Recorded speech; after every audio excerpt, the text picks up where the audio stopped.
আসসালামু আলাইকুম। একটা বিষয় নিয়ে আসলে বারবার কথা বলতে ইচ্ছা করে না, কিন্তু না বলেও থাকা যায় না। কেননা সংকটটা চলমান। এই সংকটের সমাধান হচ্ছে না। দর্শক, ইশরাকের শপথ ইস্যু নিয়ে কথা বলছি এবং এটি নিয়ে একাধিক ভিডিও করেছি। একদিন দুদিন পর পরই বা প্রতিদিনই করেছি। এই সংকটের উৎস কি? এই সংকটের মূল কি?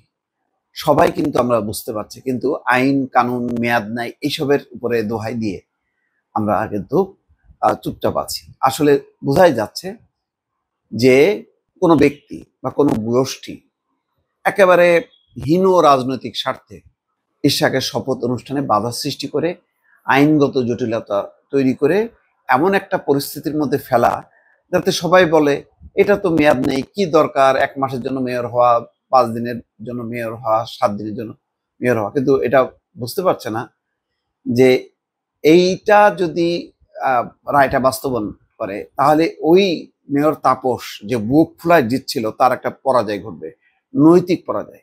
এই দিন 2 দিন 4 দিন 5 দিনের জন্য মেয়র হওয়া বড় কথা না, আইনগতভাবে জেতার মধ্য দিয়ে এটার একটা নৈতিক একটা অবস্থানটা দৃঢ় হয় এবং মানুষ বুঝতে পারবে যে ওই সময় জাল জালিয়াতি করে এবং আইনকে তার মতন করে ব্যবহার করে ফজলে নূর তাপস সে মেয়র হিসেবে ছিল, লম্বা সময় লুটপাট করেছে, যাচ্ছে তাই করেছে। এখন এটা একটা নৈতিক রায় হবে। সে রায় হলে কয়দিনই বা তিনি চেয়ারে বসবেন, কিন্তু সেইটাও কিন্তু হতে দিচ্ছে না এবং তারা আপিল করার মধ্য দিয়ে বোঝানোর চেষ্টা করতেছে যে না, আগের নির্বাচনই ঠিক ছিল।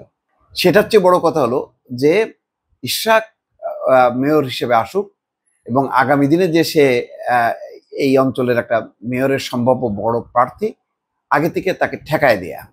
এইভাবে ঠেকানো যায় না। ইতিহাসকে কখনো উল্টো দিকে ঘুরানো যায় না। ইতিহাস তার আপন গতিতে চলে, মাঝে মধ্যে ঠেকে যায়, ঠেকনা দেওয়া হয়। যেমন বেগম খালেদা জিয়া বলেছেন না যে গণতন্ত্রকে পদে পদে বাধা দেয়া হচ্ছে। এটা হলো বাধা দেয়া হচ্ছে এবং এই বাধা দেওয়ার যারা দেয় তারা কিন্তু ইতিহাসের আস্থা করে বিক্ষিপ্ত হয়। এখন এটার ব্যাপারে আমি চূড়ান্ত মন্তব্য করতে চাই না, আপনারাই বুঝতে পারছেন যে আমি কি বলার চেষ্টা করছি। ঢাকা দক্ষিণ সিটি কর্পোরেশনের মেয়র পদে শপথ গ্রহণের বিষয়ে এবার আরো কঠোর হুঁশিয়ারি দিয়েছেন বিএনপি নেতা ইশরাক হোসেন।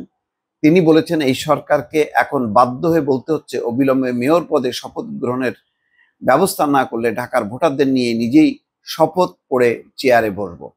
মঙ্গলবার বিকেলে রাজধানীর গুলিস্তানের নগর ভবনে ইশরাক হোসেনকে মেয়র পদে শপথ পড়ানোর দাবিতে অবস্থান কর্মসূচিতে অংশ নিয়ে তিনি এই ঘোষণা দেন। ইশরাক হোসেন বলেন, নগর ভবন কিভাবে চলবে তা ঢাকাবাসী নির্ধারণ করবে। কোনো বহিরাগত উপদেষ্টা বা প্রশাসক দিয়ে এই নগর ভবন পরিচালনা করতে দেওয়া হবে না। তিনি বলেন, মেয়র পদে বসানোকে কেন্দ্র করে যেভাবে টালবাহানা করা হচ্ছে তাতে এই সরকারের অধীনে সুষ্ঠু নির্বাচন নিয়ে জনমনে সন্দেহ তৈরি হয়েছে। এই সরকার নিরপেক্ষতা হারিয়েছে। বর্তমান উপদেষ্টা পরিষদ দিয়ে সরকারের নিরপেক্ষতা বজায় রাখা সম্ভব নয়। তাহলে এই যে কথাগুলি বলা হচ্ছে, এর বাইরেও কিন্তু অনেক নেতারা বলছেন যে তারা পদে পদে প্রমাণ করছে যে তারা নিরপেক্ষ না। কেন এই পরিস্থিতি? এটা কি কোনো শুভ লক্ষণ? দিনকে দিন রাজনৈতিক তিক্ততা বাড়ানো। বিএনপির এই নেতার শপথ আয়োজনের দাবিতে নগর ভবনের মূল ফটকে 15ই মে তালা ঝুলিয়ে দেন বিক্ষোভকারীরা। এতে কার্যত বন্ধ রয়েছে ডিএসসিসির সব ধরনের সেবা কার্যক্রম, বন্ধ রয়েছে হোল্ডিং ট্যাক্স, ট্রেড লাইসেন্স, জন্ম নিবন্ধনকরণ সহ বিভিন্ন সেবা। মানুষের এই যে কষ্ট হচ্ছে, অসুবিধা হচ্ছে, এইগুলির ব্যাপারে সরকারের কোনো দায় নেই। তারা নির্বিকার হয়ে আছে, দেখি না কি হয়, দেখি না কি হয়। এই দেখি না কি হয়, দেখি না কি হয় করতে কিন্তু অনেকের অনেক বড় সর্বনাশ হয়ে গেছে। আর বেশি কিছু বললাম না দর্শক, ভালো থাকবেন, আল্লাহ হাফেজ।